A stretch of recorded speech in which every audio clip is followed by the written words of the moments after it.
In my past life, my husband swapped his brother's corpse to steal his identity as a wealthy man and take possession of his beautiful wife. When I uncovered his scheme and begged him on my knees to come home, he shielded his alluring sister-in-law and coldly brushed me off, saying, "Sister-in-law, the dead can't come back to life, stop this madness." Fearing I'd expose him, he pushed me into an icy river to freeze to death, while our 5-year-old daughter was tied up in a doghouse and starved. When I opened my eyes again, I found myself back on the day of his funeral. This time, I didn't expose him, I played along through tears. "It's hot out, let's cremate him quickly before the body deteriorates." While he was busy disposing of the evidence, I went straight to the police station to have Li Weidong permanently erased from the records. Holding the urn, I went to claim the massive death benefit with a smile on my face. "Sister-in-law, please accept my condolences. The departed can never return." My husband Li Weidong looked at me with red-rimmed eyes and a sorrowful expression, mimicking his elder brother's tone. Seeing the male corpse covered with a white cloth, I let out a coordinated scream, threw myself onto it, and wailed hysterically, "How could you leave us like this?" Mother-in-law Wang Guishan came over, held my arm, and murmured, "Lan, don't cry anymore, Weidong may be gone, but Wei Jun has returned, our family still has its pillar." As if suddenly seeing the light, I wiped my tears and choked out, "Big brother, from now on, this family will depend entirely on you." Li Weidong looked at me with a complicated expression. "Sister-in-law, don't worry, as long as I'm here, I won't let you and the child suffer." As he spoke, his eyes involuntarily drifted toward the inner room's doorway. There, my sister-in-law Sume was leaning against the doorframe. Wearing a stylish red dress that accentuated her fair skin and beautiful features, with her ample bosom nearly spilling out, she gazed at Li Weidong with eyes that seemed to hook into his soul, a faint trace of smugness playing on her lips. In the 1980s, Li Weijun stood as a local legend, one of the rare 10,000 yuan households, while his beautiful wife, Sume, became the secret fantasy haunting men's midnight dreams. Li Weidong had been lusting after her for ages. After crying for a while, I dried my tears and said to Li Weidong, "With this heat, the body won't keep. Go arrange the cremation immediately, let him depart with dignity, no delays." Li Weidong felt as if pardoned from a death sentence and nodded eagerly, "You're absolutely right, sister-in-law. I'll take care of it right away." Li Weidong couldn't wait to load the body into the vehicle. He was more desperate than anyone to cover his tracks. In her past life, her husband Li Weidong had pulled a switch, using his elder brother Li Weijuan's body to fake his own death so he could openly carry on with his sister-in-law. My mother-in-law also cursed me as a jinx who brought death upon her son, then forced me to be my sister-in-law's postpartum caretaker. The whole family conspired to turn me into their domestic slave, but I saw through his deception. He wasn't dead at all. I fell to my knees, begging through tears for him to come home, demanding why he was impersonating his elder brother.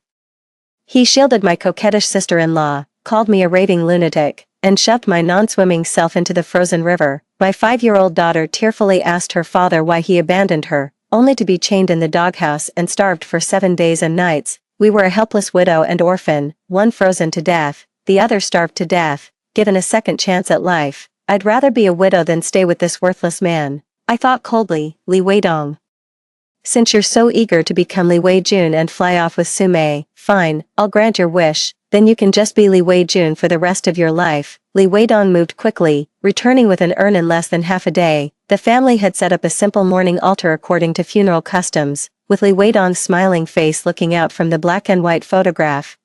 Li Weidong really outdid himself, burying his own self. Neighbors and relatives came to pay their respects, all sighing with pity at the sight of a once prosperous 10,000 yuan household reduced to a handful of ashes. My face was deathly pale, my features haggard, and I had lost so much weight that to outsiders, I truly looked like a grief-stricken widow mourning her husband's death. Li Weidong, no, I should call him Li Weijun now. With his arm wrapped around his sister-in-law Sume's slender waist, he approached me and spoke in the tone of an elder brother-in-law. "Sister-in-law, Sume has a delicate constitution, the incense smoke bothers her, and we wouldn't want her to offend the spirits. Let's excuse her from keeping vigil." He helped Sume into a nearby chair, his face a mask of feigned grief that couldn't conceal his underlying tenderness. I couldn't bear to watch their disgusting display, but Sume spoke up first. Her captivating peach blossom eyes glanced sideways at me, her tone dripping with condescension. "Lin Lan, now that Weidong is gone, you're just a woman with a sickly child to care for. You'll need our Weijuan's help often enough. You can't expect to get everything for nothing, can you?" Her greed was laid bare in every word. Li Weijun immediately chimed in, That's right, sister-in-law. I remember Wei Dong mentioning you still have 1,000 yuan in private savings from your parents, wasn't it? Why not use that to buy Sume a VCD player? It would give her some entertainment at home. You're a widow with a child, what do you need all that money for? If Sume's in better spirits, she'll be more inclined to look after you and your daughter in the future. My head snapped up, bloodshot eyes locking onto him with fierce intensity. 1,000 yuan, that was the last bit of savings my mother scraped together for me before she passed away, working herself to the bone. It's the life-saving money I need to take Lele to the provincial capital for his asthma treatment. How dare he? Li Weijun looked somewhat guilty under my gaze, but still stiffened his neck and said with self-righteous indignation, "What are you looking at me for? Wei Dong promised me before he died that he'd help me save up for a motorcycle. Now that he's gone, you have to give me that money, right? Besides, Sume suffered so much with my brother all these years. Now that he's passed away, shouldn't I, as his younger brother, compensate his wife on his behalf?" In his panic, he even forgot his own identity.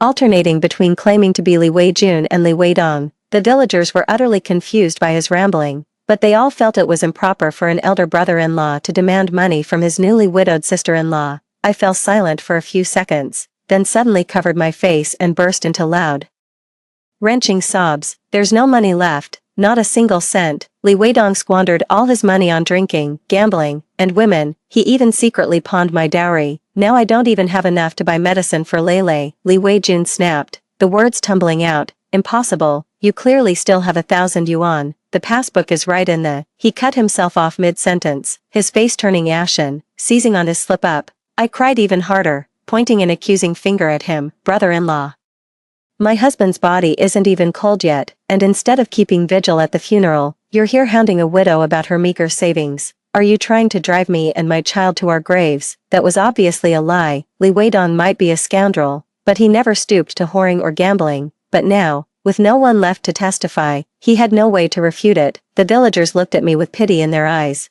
urging Li Weijun to be the bigger man and cut me some slack. Weijun, your sister-in-law has had a tough time of it too. Absolutely, I'll be counting on my dear brother-in-law to look out for me. You're already rolling in money. What do you need another 1,000 for? Li Weijun's face flushed with alternating shades of red and pale. Speechless with rage, I let out a cold laugh, spun around, and stormed into the room. I gathered all of Li Weidong's belongings, his work uniform, our wedding photos, and carried them out in one furious heap. Is this all Li Weidong left behind? Useless junk. I'll burn it right here for everyone to see, so no one gets any ideas. I dragged over the metal basin used for burning paper offerings and dumped everything in without a second glance. Flames shot up with a whoosh. Lin Lan, what are you doing? Li Weijun instinctively lunged forward to stop me, but after one step he froze mid-motion, his face turning as dark as a scorched pot. He was Li Weijun now. What right did he have to stop his brother's widow from burning her late husband's belongings? I picked up our wedding photo, where he was beaming with joy and my eyes were filled with happiness. I stared at the photo for a few seconds, then resolutely tossed it into the brazier. The glass in the frame cracked with a sharp pop as it met the heat. Li Weijun finally couldn't hold back any longer. He rushed over, his voice trembling. Sister-in-law, these were all the mementos Weidong left for you. What do you mean by burning them all? I lifted my tear-filled eyes, my voice choked and piercing. What's the use of keeping these lifeless things when the person is gone? And on top of that, you're all ganging up on me. My husband just passed, and you're already here demanding money. You can't wait to skin us, a widow and her orphan child. I wept bitterly, utterly heartbroken, and everyone around was moved. Their gazes toward Li Weijun and Sume shifting with disapproval. Li Weijun's face turned ashen, his fists clenched tight, yet he could only watch helplessly as I burned every last trace of his existence in this world to ashes. Back inside, my daughter Lele tugged at my sleeve, her pale little face tilted up as she asked me in confusion, "Mom, that man outside is clearly Dad, so why is everyone calling him Uncle?" My heart twisted with a sudden, sharp pain. Even a 5-year-old could recognize him, yet he had the heart to turn a blind eye to his own daughter. I held Lele tightly in my arms, fighting back the tears. Be good, Lele, that's not your daddy. Daddy has gone to a place far, far away. The next day, I entrusted Lele to a neighbor I could somewhat trust and boarded the bus to the county town. I went to the textile factory where Li Weijun had worked and went straight to the director's office. The director, a kind-faced middle-aged man named Wang, sighed when he saw me. "Comrade Lin Lan, we heard about Comrade Li Weidong. What a tragedy." He was the youngest workshop supervisor in our factory. I lowered my head, my shoulders trembling slightly, feigning grief. Director Wang comforted me, saying, Wei Dong passed away while transporting raw materials. If you have any difficulties, please don't hesitate to let us know. The factory will do everything we can to help. That's exactly what I was waiting to hear. Without hesitation, I lifted my head and stated the plan I had long contemplated. Director Wang, I'd like to request the cancellation of Wei Dong's household registration from the factory. According to the regulations for work-related fatalities, please issue the death benefit to me as a lump sum, and convert the allocated housing that hasn't been distributed yet into monetary compensation. Director Wang looked somewhat surprised. Cancel the registration, Comrade Lin Lan. According to regulations, you're entitled to take over Li Weidong's position at the factory. It's a secure job for life. Furthermore, the death benefit can be received monthly, which would provide a stable livelihood for you and your child. That's exactly what I wanted to avoid. Taking over the position would mean I'm still tied to this factory, to the Li family, and all the complications that come with it. I shook my head. Tears streaming down my face again. Manager, I can't bear to stay in this place full of painful memories. Lele has asthma, and I want to take him to a big city for proper treatment. Every time I see the factory here, it reminds me of Wei Dong. I just can't go on like this, so I'd like to receive the compensation in one lump sum, then take my child and leave this place to start over. My reasoning was perfectly sound. A grieving widow wanting to escape the place that held so many painful memories. No one could find fault with that. Director Wang paused thoughtfully before nodding. I understand how you feel. All right, I'll submit a report to the higher-ups. Rest assured, Comrade Li Weidong was on an official mission to procure raw materials for the factory when the accident happened. He will absolutely be recognized as having died in the line of duty. And the compensation will be handled with the utmost generosity. The process moved even faster than I had anticipated. 3 days later, I not only received Li Weidong's official death certificate and household registration cancellation documents but also collected a compensation package, a 3,000 yuan death benefit plus 50,000 yuan in housing subsidy. In 1988, this was a staggering sum of money. Clutching the money and documents tightly against my chest, I returned to that disgusting house. As soon as I entered the courtyard, I saw my mother-in-law, Wang Guixiang, sitting there cracking sunflower seeds. Spotting me, she spat a shell right at my feet and sneered sarcastically, Well, look who's back, the jinx, your husband's dead, yet you're always out gallivanting. Who's the man you're chasing after now? My son must have had the worst luck in the world to end up with a cursed woman like you. In the corner of the yard, 5-year-old Lele was squatting on the ground, struggling to scrub a large basin of clothes. Her little hands, red and raw from the cold, were covered in soap suds. My anger flared up instantly, and I rushed over to scoop up my daughter. Lele is only 5. Can't you see her hands are all pruny from the water? My mother-in-law shot me a glare, planted her hands on her hips, and started yelling, You two live under my roof, eat my food, and you expect to be treated like royalty without lifting a finger. I let out a cold laugh. Fine. If that's how you feel, we'll leave. My husband's dead anyway. I'm just an outsider here. Don't worry, I won't be taking advantage of the Li family's hospitality. With that, I turned to leave, holding Lele in my arms. Wang Guixiang panicked and rushed over to block my path. Think you can just walk out? Not so fast. Sumei's about to give birth. Who's going to take care of her if you leave? After all these years of freeloading under our roof, you think you can just waltz out? Dream on.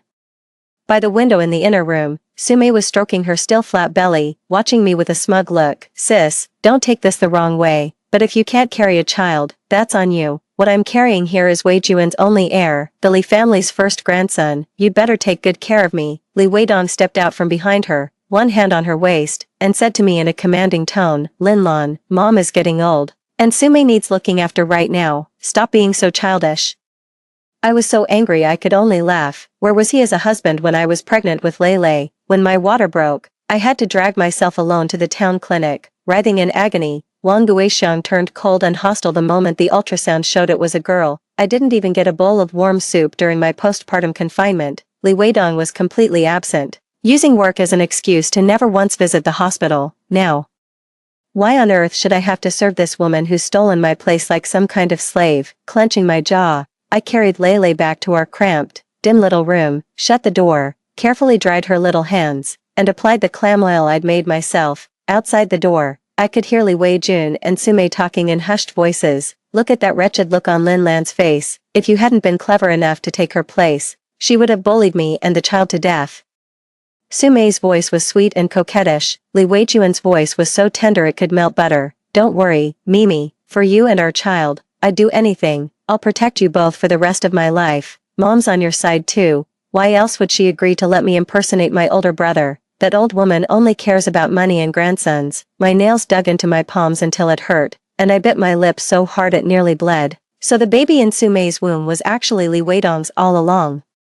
They've been carrying on behind my back this whole time, and my mother-in-law Wang Guixiang knew about this entire scheme from the very beginning. The whole family conspired together, treating me like a fool, a pawn they could sacrifice and manipulate at will. Gazing at Leilei's peaceful sleeping face, I took a deep breath and kept telling myself, Lin Lan, soon, very soon we'll be able to leave this living hell with our child. Sure enough, 2 days later, Director Wang sent word that a state-run guest house in the city needed an accountant, and he had already secured the position for me. I could start immediately. I immediately packed our meager belongings, gathered all my savings and documents, and prepared to leave at first light. But to my shock, when I pushed the door open with Leilei in my arms, I came face to face with Li Weijuan's livid expression. His gaze was fixed intently on the bulging cloth bag in my hand, his tone icy and piercing. Lin Lan, with that bag on your back, where are you taking Leilei? Instinctively, I tightened my grip on the bag strap and pulled Leilei closer behind me. Where I go is none of your business. You're my brother-in-law now, Li Weijun, as your sister-in-law. My whereabouts are hardly your concern. I deliberately emphasized the words brother-in-law and Li Weijun. Li Weijuan's face stiffened. Then he quickly put on a sanctimonious expression and said, Su Mei is about to give birth.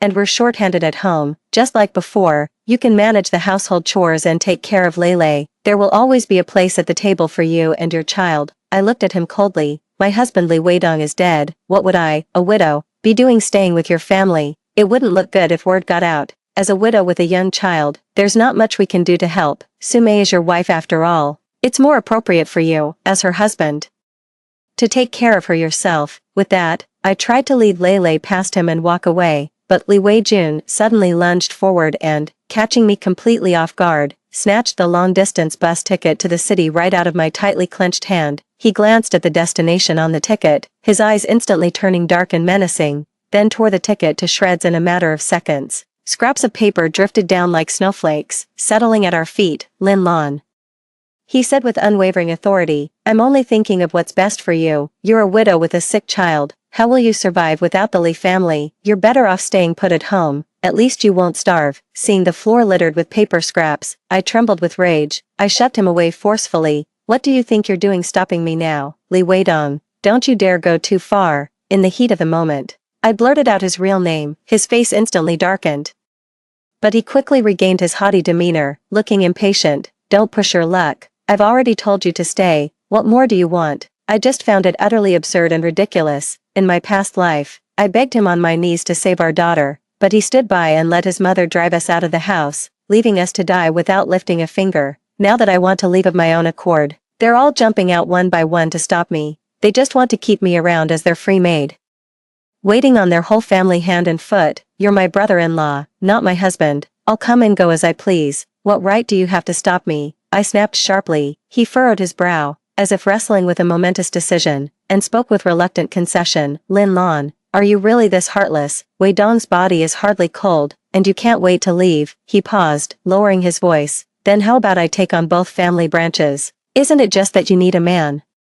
I'll give you status. On odd-numbered days I'll sleep with Su Mei. On even-numbered days I'll sleep with you. Before he could finish, I mustered all my strength and slapped him hard across the face. The crisp sound echoed sharply through the morning courtyard. Li Weidong's head snapped to the side, his cheek rapidly swelling and reddening before our eyes. He seemed stunned that I'd dared to strike him. After a few seconds of stunned silence, his face darkened like a thundercloud. Don't you dare be ungrateful. He seized my wrist with a bone-crushing grip. Just try walking out that gate. I dare you. He dragged me toward the house, but I dug my heels in and fought back with everything I had. Just as we were locked in this struggle, a commotion erupted outside the courtyard, and the gate creaked open. The moment Li Weidong saw who it was, the fury and menace on his face instantly froze. Leading the charge was my sister-in-law, Su Mei. She was followed by several neighbors who were out paying early morning visits. Su Mei froze for a second when she saw our tightly clasped hands and the bright red slap mark on his face, then let out a sharp cry. her expression instantly turning stormy. Li Wei-jun, Lin Lan. What on earth are you doing? Her outburst immediately drew everyone's attention. The neighbors watched us tussling like this, their faces twisting into odd expressions as they began whispering among themselves. Oh my, isn't that the elder brother and his sister-in-law? So early in the morning, and already, who would have thought? Li Weidong just left a few days ago, and now, TSK, you never really know what's in someone's heart. Li Weijun panicked the moment he saw so many people. He jerked his hand away from mine as if scalded by fire, hurried over to Sume, and began explaining urgently, Mimi, honey, it's not what you think, it's her. Lin Lan was the one who came on to me. He suddenly pointed an accusing finger at me, his face filled with righteous indignation. She mistook me for Wei Dong and insisted I be with her. Said a woman like her couldn't survive without a man. When I refused, she even tried to hit me. My heart sank to the depths in an instant. This scene was all too familiar from my past life. He stood intimately close to Sume, pointing at my face with utter disgust, dumping all the blame on me. Sume's face twisted instantly, her beautiful eyes shooting venomous glares as she let out a piercing, shrill voice. Lin Lan, you shameless bitch, how dare you seduce my man in broad daylight, you filthy whore. Before she even finished speaking, she lunged at me with claws bared, her bright red nails aimed straight for my face. You homewrecker, I'll tear that pretty face of yours to shreds today. Let's see how you'll seduce anyone then. Not a single villager stepped in to break up the fight. Instead, they all watched me with scornful, mocking eyes. Didn't I say there's always drama around a widow's doorstep? Told you so. Can't even stay proper right after her husband's death. Who knows what she's been up to behind closed doors? Lin Lan always seemed so decent. But who would have thought she's this kind of woman? Even making moves on her own brother-in-law, what a disgrace. I clumsily dodged Sume's scratching while desperately trying to defend myself. That's not what happened. Li Weijun tore up my train ticket to stop me from leaving. Before I could finish, Li Weijun's furious roar cut me off. Pointing at the vivid handprint on his face, he indignantly shouted to everyone, look at this, everyone. This is what I got for turning her down. She tried to seduce me, and when I refused, she flew into a rage and assaulted me. How vicious must a woman be to do something like this? At that moment, everyone cast even more contemptuous and scornful looks my way. Seeing this, Sume grew even more smug. She suddenly withdrew her hand, covered her face, and began wailing loudly. Everyone, come and judge for yourselves. My husband just passed away. No, wait, my brother-in-law just died. And this widow Lin Lan is already trying to steal my man. I'm just a woman, carrying the Li family's flesh and blood in my womb, and she's trying to drive us, this orphan and widow, to our graves. Her weeping was so pitiful, as if I had truly committed some heinous crime. Lele was terrified. He rushed out from behind me, using his small body to shield me, and shouted at Sume and Li Weidong, you're lying, my mom isn't a bad person, it was uncle, it was big uncle who wouldn't let us leave. He tore up mom's ticket. Li Weijun let out a scornful laugh, looking at me with contempt as if I were a pile of trash. Lin Lan, you're really something, even coaching your own daughter to lie for you. What's next? Are you going to have her call me daddy? Lele burst into tears, terrified by his menacing glare. You're not my dad. Mom said dad went far away. I held Lele tightly in my arms and glared coldly at the despicable couple before me. I don't want to argue with you. Step aside. I'm leaving. But Sume wouldn't let it go. She stretched out her sharp, long nails and lunged at me again. You think you can just walk away after seducing my man? You're not leaving this door until we settle this. Holding Lele in my arms, I lost my balance and instinctively took a step back. But just then, as if tripped by something, Sume let out a startled cry and fell straight backward, hitting the ground. She let out an exaggerated scream, clutching her stomach tightly with both hands. Ah, my stomach, my baby, Lin Lan. How could you be so cruel? You pushed me, you're trying to kill my baby. Just then, a dark figure burst out of the house. It was her mother-in-law, Wang Guixiang. Her face was contorted with rage, her normally sharp features now twisted into a truly terrifying mask. You cursed jinx, wasn't killing one of my sons enough? Now you're trying to harm my only precious grandson too. I'm going to beat you to death, you vicious woman. Get out of the Li family this instant. Don't you dare take a single penny or thread with you. She lunged at me like a madwoman, tearing the heavy cloth bag off my back while shoving me and my child out the door. Li Weijun stood by watching the whole spectacle, his lips trembling as if he wanted to say something, but in the end he remained silent. In the struggle, there was a loud RIP, as Wang Guixiang tore a huge gash in my worn cloth bag. The contents immediately spilled out with a clatter, scattering all over the floor. A few changes of clothes, Leilei's medicine bottle, and a bankbook neatly wrapped in a handkerchief. Wang Guixiang, quick as a flash, snatched the bankbook from her hands. When she opened it and saw the figure yen 53,000 written inside, her eyes instantly lit up with a greedy gleam. Well, you little bitch, I knew you had some nerve to pull this stunt. Turns out you've been hiding all this money from us. She immediately stuffed the bankbook into her pocket. Her face lit up with unconcealable glee. This must be what my son Weidong left behind, and you, this thieving woman, tried to keep it all for yourself. Tell me, where have you hidden the rest of the money? I rushed over to stop her immediately. That's not Li Weidong's money, that's the compensation the factory paid to me and Leilei.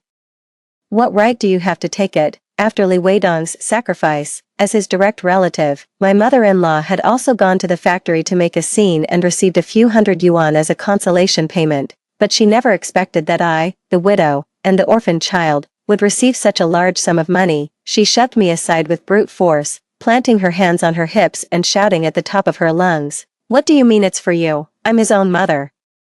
Everything he owns belongs to me. I don't know which blind fool in charge gave the money to an outsider like you." Staggering from her push, I stared at the bankbook clenched tightly in her hand, trembling with rage and desperately trying to figure out how to get it back. Just then, the sound of a car engine suddenly came from outside the courtyard, and immediately after, a group of uniformed officers swarmed in, led by a man whose voice was stern and deep.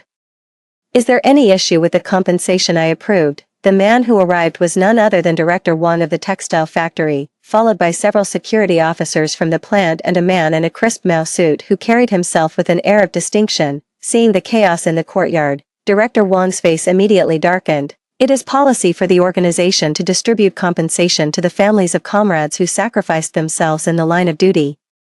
In accordance with regulations, no one is permitted to seize it under any pretext." The security officer stood in the middle of the courtyard, broad-shouldered and imposing, radiating an intimidating presence. The villagers who had been watching the commotion were instantly intimidated by the display and promptly fell silent. The moment Li Weijun spotted Director Wang, his arrogant demeanor vanished, and he immediately put on an ingratiating smile as he hurried over. "Director Wang, what brings you here in person? Oh, you have no idea, you've been deceived by that woman Lin Lan." He pointed at me and exclaimed in anguish, "She puts on a pitiful act in public, but behind the scenes, she's trying to seduce me, just because I look like my brother. She wants me to take his place. It's utterly depraved and shameless." Upon hearing that the factory director had arrived, mother-in-law Wang Guixiang immediately plopped down on the ground, slapping her thighs and wailing loudly.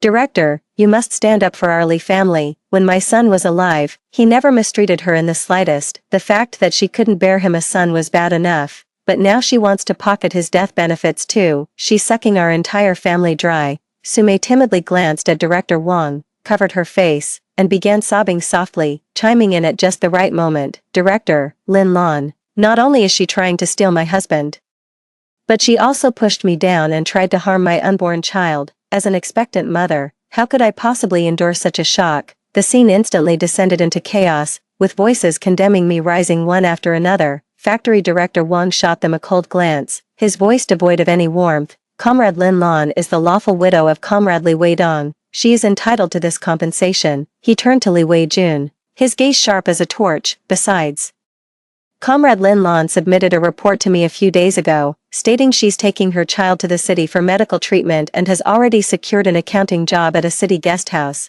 How could she possibly be pestering you?" Li Weijun shuddered all over, a flicker of guilt flashing in his eyes as he stammered in defense. She must be putting on an act, trying to threaten me with this tactic, forcing me to submit, to marry her. Preposterous." The young man standing beside Director Wang suddenly snapped coldly, "Carrying on two family lines, what era do you think this is? Still clinging to such feudalistic nonsense? It's utterly ridiculous." Seeing him, a wave of warmth washed over my heart. His name was Gu Yan, my childhood neighbor who later moved to the city with his parents. I never expected to run into him again here today. Seizing this lifeline, I poured out my troubles to Director Wang and Gu Yan through tears. "Director, Brother Gu, I've never considered remarrying. All I want is to find a job, get Leilei the treatment he needs, and raise him well. But they abused their power, not only slandering my reputation and stealing my life-saving money, but they even burned my late husband's keepsakes. They're monsters." I deliberately pinned the blame for burning the belongings on them too. Factory Director Wang's face turned ashen as he waved his hand decisively. Today I'm here to offer condolences to the family, and incidentally to escort Comrade Lin Lan to her new position in the city. He glared sternly at Li Weijun, as her brother-in-law. Instead of showing compassion for your sister-in-law's hardships, you casually smear her reputation. How can you face your deceased brother? Li Weijun was tongue-tied from the reprimand, left with no choice but to clench his jaw and glare at me with pure hatred, seeing the money was lost for good. Wang Guixiang scrambled up in disgust and spat at me. Get out of our Li family this instant. Stop poisoning my son with your presence. You're nothing but bad luck. Ignoring her, under the protection of the security officer, I snatched the passbook back from her hands, gathered everything from the floor, and holding Leilei's hand, walked through their venomous glares to join Director Wang and Gu Yan. Li Weijun glared at me coldly, hissing through clenched teeth, Lin Lan.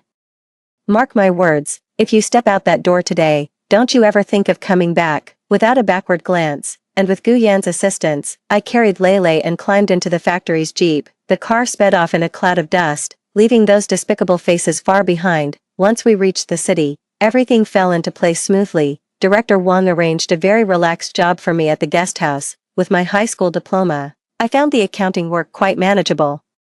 Gu Yan was an even bigger help, connecting us with the city's best children's hospital where Leilei received a comprehensive checkup. The doctor said Leilei's asthma stems from incomplete treatment of pneumonia during childhood. While it can't be completely cured, with careful management and better medication, it can be fully controlled without affecting normal life. My anxious heart finally settled. We were assigned a single dorm room with a private bathroom at the guest house, clean and bright.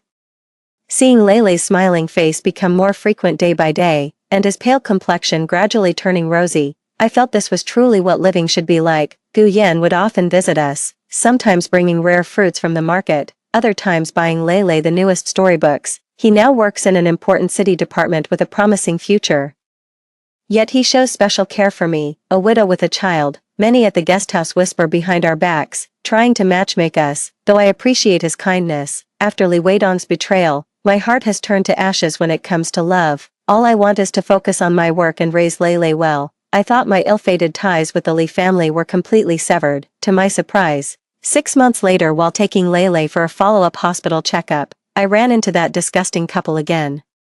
I had just picked up Leilei's medicine when Gu Yan happened to arrive to drive us home. He helped by carrying Leilei as we headed out. We had just reached the hospital entrance when a grim voice called out from behind us, Lin Lan, who is this man? I turned around and saw Li Weijun and Sumei standing not far away, clearly visible. Li Weijun's face darkened like the bottom of a burnt pot, his eyes fixed intently on me. Gu Yan. And the child Leilei cradled in Gu Yan's arms. Sumei, holding his arm with her prominently swollen belly, shot me a defiant glare. I couldn't be bothered to engage, so I grabbed Gu Yan's hand and turned to leave, but Li Weijun caught up in a few quick strides, grabbing my arm. Lin Lan, are you ignoring me? I jerked my arm away from him, my face expressionless. Li Weijun, what gives you the right to question me? Li Weijun instinctively glanced at Sumei beside him, then shouted self-righteously, you're my sister-in-law.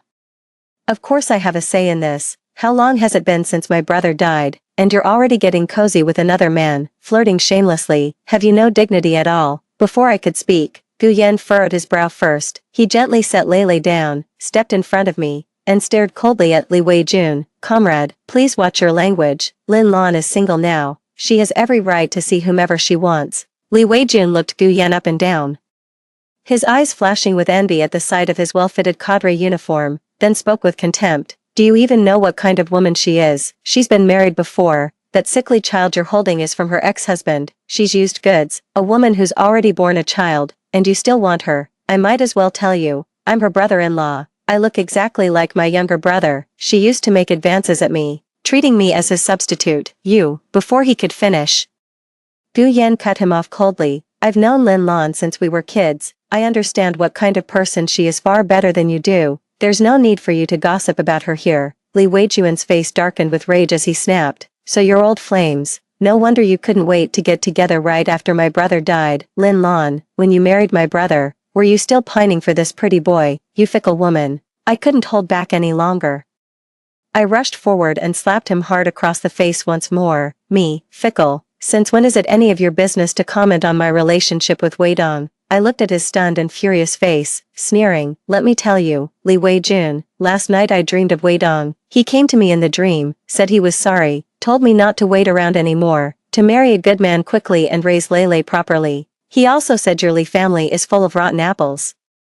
Told me to stay far away from you all, or I'd be in for a world of trouble. Li Weijun retorted without a second thought. Impossible, he would never say that, you're lying. His face turned ashen, and he trembled with rage from head to toe, but with my message from the dead excuse, he couldn't talk his way out of it even if he had 100 mouths. Sume, standing nearby, couldn't take it anymore. She tugged at Li Weijun's arm in displeasure and said in a deliberately high-pitched voice, Weijun, let's hurry up and go. The doctor said I need more rest. Standing for too long isn't good for our son. She deliberately thrust out her large belly and shot me a smug glance. Your mother is waiting for me to give her a big, healthy grandson to inherit the family business. Not like some people who can't even bear a son and still have the nerve to show their face in public. Sumai's reminder seemed to snap Li Weijun back to his senses.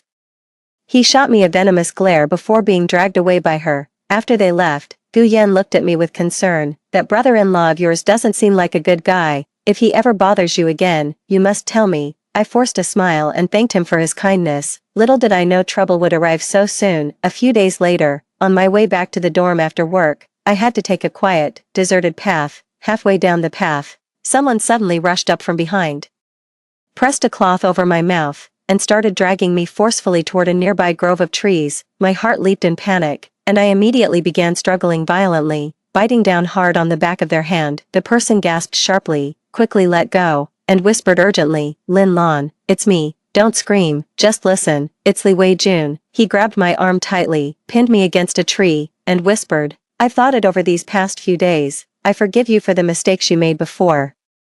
Come home with me, I'll talk to Mom, stop being so stubborn out here and come back with me. His words almost made me laugh in disbelief. I stared back at him coldly. When did I ever say I wanted to go back? All I want is for you and your family to stay out of my sight forever. Li Weijun ran his fingers through his hair in frustration. His eyes locked on my face without blinking. After a few seconds, as if he'd reached some decision, he spoke in an eerie tone, Lin Lan. You actually know who I am, don't you? He stared intently into my eyes. I am Li Weidong. The one who died was actually my brother. Are you angry with me? Angry that I kept it from you, that I took care of Sume? Please let me explain. She's pregnant and can't handle the shock. It was the only temporary solution I could come up with. But in my heart, there's only you and Lele. Come back with me, and we'll live happily as a family of 3. The money my brother left is more than enough to support us for life. You won't have to work so hard anymore, and Lele will get the best care possible. What do you say? If this were my past life, hearing him admit it himself might have moved me to tears, and I might have followed him home. But now, having heard his disgusting sweet talk with Sume with my own ears and experienced the scheming and malice of his whole family firsthand, I feel nothing but bitter irony and disgust. I struggled to break free from his grasp, my face filled with the shock and disbelief of someone looking at a madman. What nonsense are you spouting? My husband is dead. How dare you impersonate him just to trick me into going home with you? Li Weijun, you're despicable. Li Weijun grew frantic, thrusting his wrist toward me. It really is me. Look at this character, Lan. Have you forgotten? I turned away in disgust, flatly denying it. I have no idea what you're talking about. For all I know, you got that tattoo anywhere. I won't believe a word you say. His impatience mounting, he finally lost all restraint and grabbed me, trying to drag me away by force. Lin Lan, don't be so ungrateful. I struggled with all my might, lifting my leg to deliver a sharp kick to his shin. Seizing the moment, he doubled over in pain. I shoved him aside and bolted toward the forest's edge. Furious and humiliated, he charged after me, spewing a stream of vulgar insults. Just as his hand was about to clamp down on my shoulder again, several blinding flashlight beams suddenly cut through the surrounding darkness. Several figures in security uniforms rushed over, swiftly twisted Li Weidong's arms behind his back and pinned him firmly to the ground. Slap. Their movements were crisp and professional, leaving him no chance to resist.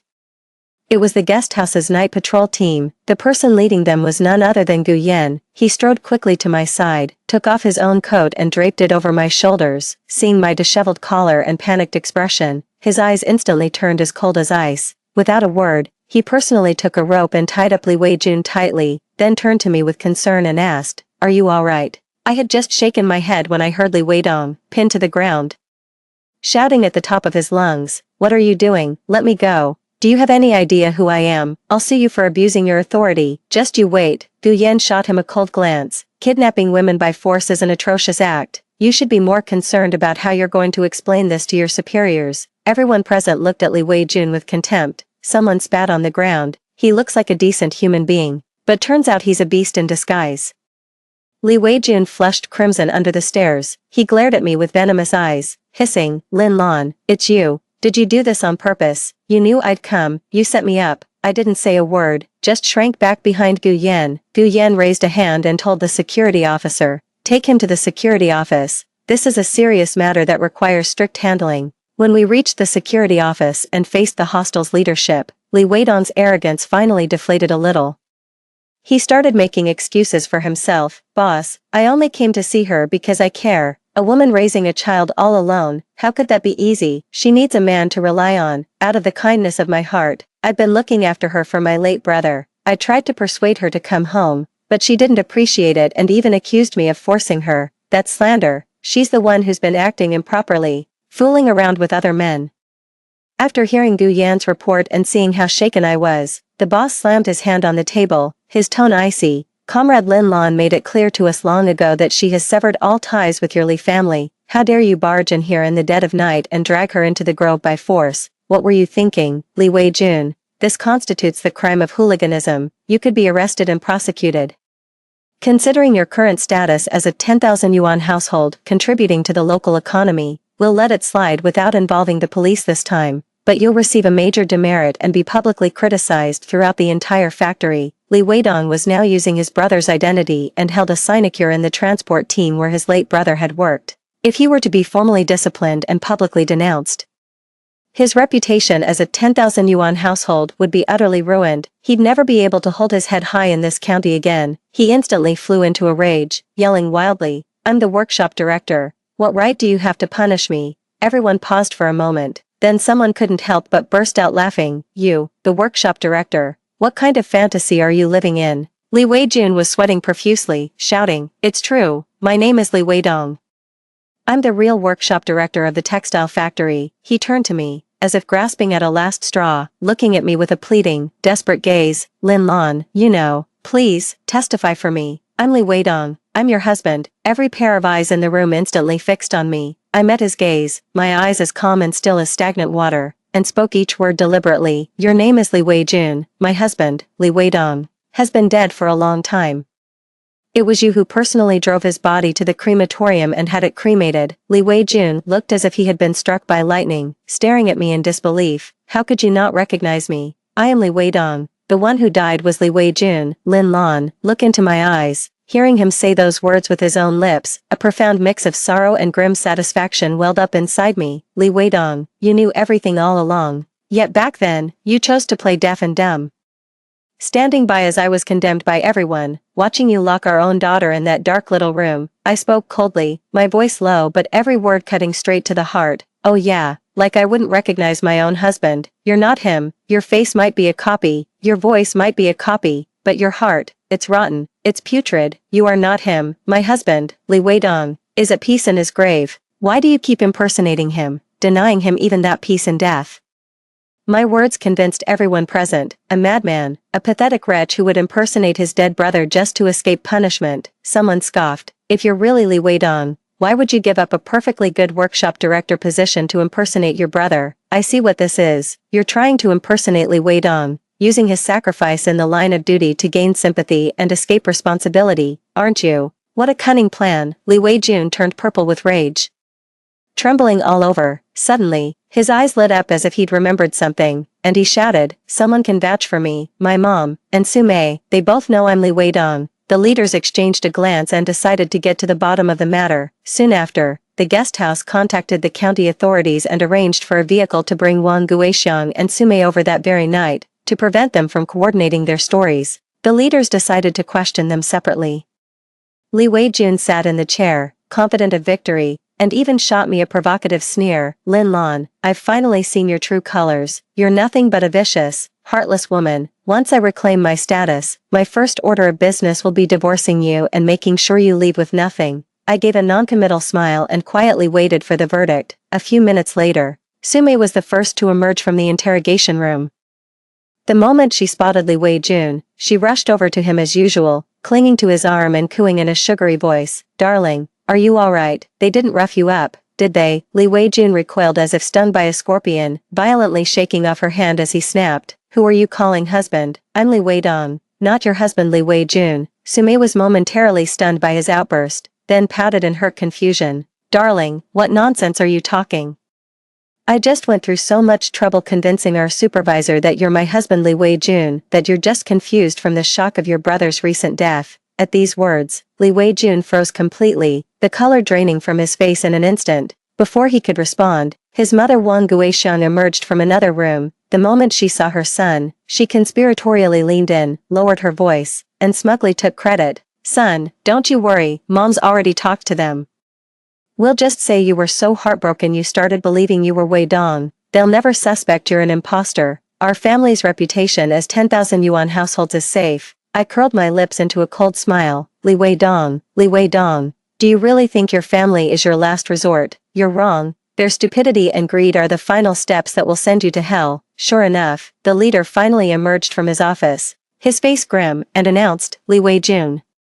Given your poor attitude towards admitting guilt and lack of remorse, it has been decided, after deliberation, to issue you a major demerit and circulate this notice throughout the entire county. As for your position in the transport team, we recommend immediate dismissal." Li Wei-jun yelled indignantly at his good mother and good wife. "Who told you to lie? I told you to tell the truth. Why didn't you?" Sume jumped, startled by him, and cried out, clutching her stomach, "Li Wei-jun. What do you mean by this? I'm carrying your son, and you're still thinking about that widow. Have you lost your mind?" Wang Guixiang also pointed at him, yelling, "You heartless man. Do you know how much effort we put in to protect your reputation and our family's money? And now you're turning around and blaming us." As the family tore into each other, I finally spoke up, delivering the final blow to Li Wei-jun. "Even if you really are Li Wei-dong, it's no use now.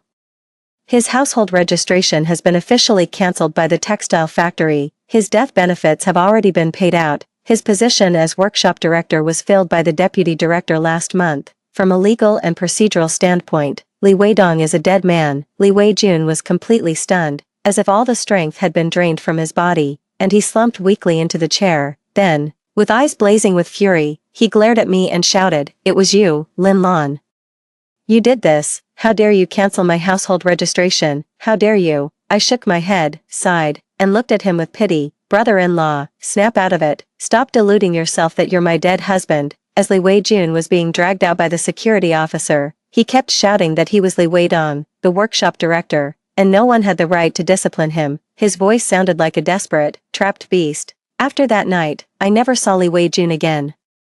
Word got around that he was fired from the transport team, and with the scandals of harassing women and impersonating others, he became a public disgrace throughout the county. Stripped of his 10,000 yuan household status, he couldn't even land a decent job. Meanwhile, during a hospital checkup, Sume discovered that her so-called son was actually a daughter. Her mother-in-law, Wang Guixiang, who believed in the old wives' tale craving sour for a boy, spicy for a girl, was convinced Sume was carrying a financial burden and started treating her with utter contempt. Sume suffered a difficult labor with severe hemorrhaging. After 2 days and 1 night of grueling effort at the hospital, she finally gave birth to a frail and sickly baby girl. The delivery left her body permanently damaged, rendering her unable to bear children again. When Wang Guixiang learned it was a granddaughter, she didn't even bother going to the hospital. She immediately went home cursing and grumbling under her breath. Li Wei-jun idled away his days, drowning himself in alcohol and squandering nearly all the family's money. Sume argued with him constantly, minor disputes every few days, major blowouts every week. The poor infant, not yet 3 months old, choked during feeding due to Wang Guixiang's negligence and died from suffocation. Sume completely lost her mind. Wielding a kitchen knife, she demanded Wang Guixiang pay with her life. The two women fought viciously in the courtyard, both ending up battered and bleeding. In the chaos, Wang Guixiang was shoved to the ground, the back of her head striking a stone in the yard. She died instantly, terrified after killing someone. Sume gathered the last bit of money from the house that very night and fled with an out-of-town truck driver, vanishing without a trace. In just 1 year, Li Wei-jun lost his entire family. Becoming utterly alone in the world, he'd gone completely mad.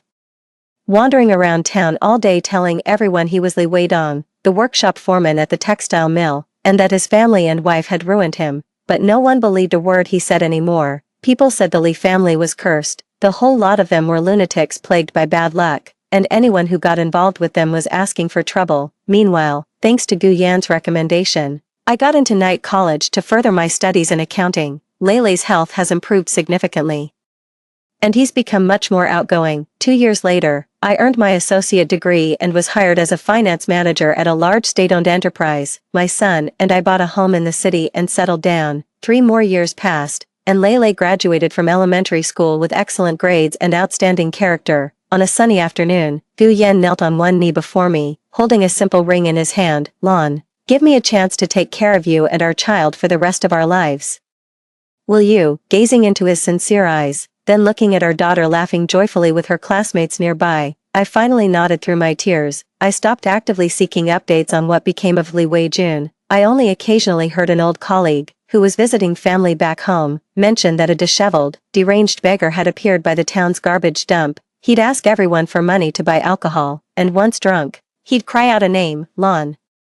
But what does that have to do with me? My brilliant future has only just begun. Story 2. In a previous life, my sister was adopted by a wealthy family, while I was taken in by a janitor, within the affluent family.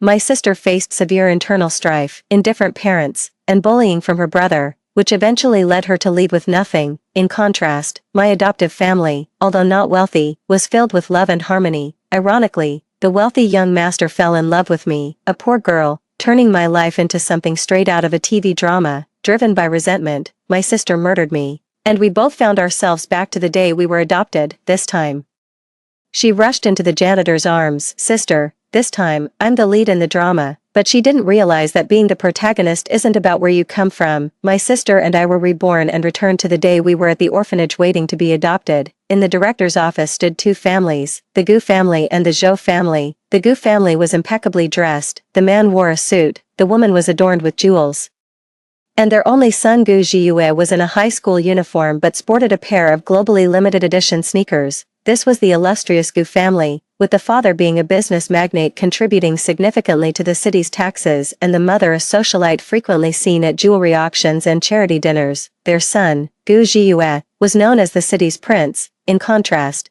the Zhou family looked modest and worn. Both parents had marks of physical labor on their hands, and despite wearing their best clothes, there were still traces of unwashed stains. Previously, my sister Sherman had unhesitatingly chosen the Gu family, but now, almost as if afraid of being left behind, she threw herself into the janitor's arms. "Mom, take me with you. I want to be your daughter. From now on, I'll be called Zhou Sherman." Amidst her excited cries, I approached the Gu family. Thus, our fates were decided, and we were taken away by our new families. As we left the orphanage, I heard the director muttering to himself in confusion. "It's strange, Sherman has always been competitive, never sparing a glance at anyone dressed modestly before. Why didn't she choose the real wealthy family this time?" The director didn't understand, but I did. He saw me earning a scholarship, excelling as the top student, attending school during the day and helping my mom clean offices at night. Despite the hardships, I never complained. "Zhou Shichu is quite an interesting girl,"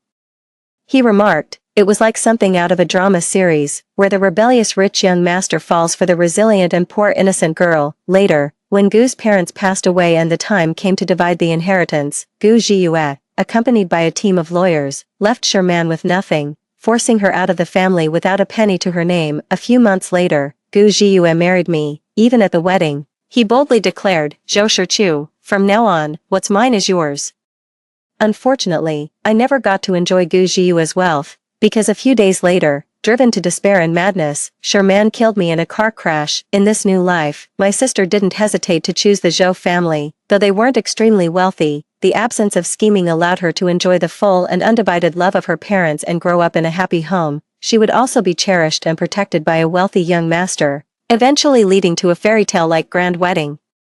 With a smile, she told me, "Sister, this time, it's my turn to be the protagonist of a drama series. You should experience everything I went through." Sherman's expectations were not wrong, and in fact, Gu Zhiyue's bullying started even earlier than in the previous life. In school, my head was dunked into a sink surrounded by the mocking laughter of a group of boys. Just as I was about to run out of oxygen, someone lifted me by the back of my neck. Gu Zhiyue was smiling at me. "You want my family's money?" "Sure." Drink all the water in the toilet bowl. For each sip, I'll give you 100,000. How about that? His cronies cheered excitedly. I looked at Gu Zhiyue. The person who had gently professed his love in my past life was now unleashing his cruelty on me without restraint. But Gu Zhiyue wasn't looking at me. His gaze went past me, towards the back where Zhou Sherman was bending down to mop the floor. Isn't that Zhou Sherman? Why is she still cleaning? One of the cronies informed Gu Zhiyue, her mom's the school cleaner. She goes to school during the day and helps her mom in the evenings. A look of shock followed by pity flashed across Gu Zhiyue's eyes. He shouted to Zhou Sherman, "Hey, it's too cold, stop cleaning, no one's going to check anyway." Zhou Sherman straightened up, her long black hair cascading over her shoulders, her delicate face set in a defiant expression. She shook her head. "I can't do that. If someone comes to check and finds the floor dirty, my mom will lose 100 yuan from her salary. I know 100 yuan might mean nothing to a young master like you, but for my family, it's a week's worth of groceries." After saying that, Zhou Sherman bent down and continued to mop the floor. After thinking it over, I draped my coat over her shoulders. "It's late, how will you get home?" "I'll ride my bike." "You're biking in this cold weather?" Gu Zhiyue was astonished. Then said decisively, "Wait downstairs, I'll have my driver take you home." Zhou Sherman was escorted away under Gu Zhiyue's protection. As she was leaving, she didn't forget to sneak a mocking smile at me, who was in a sorry state. Soon after, everyone dispersed, and only I was left by the pool, struggling to get up. I used my sleeve to wipe the water dripping from my hair. "Use this," a cool voice came from behind me. I turned around to see our class president, Song Xiaoli.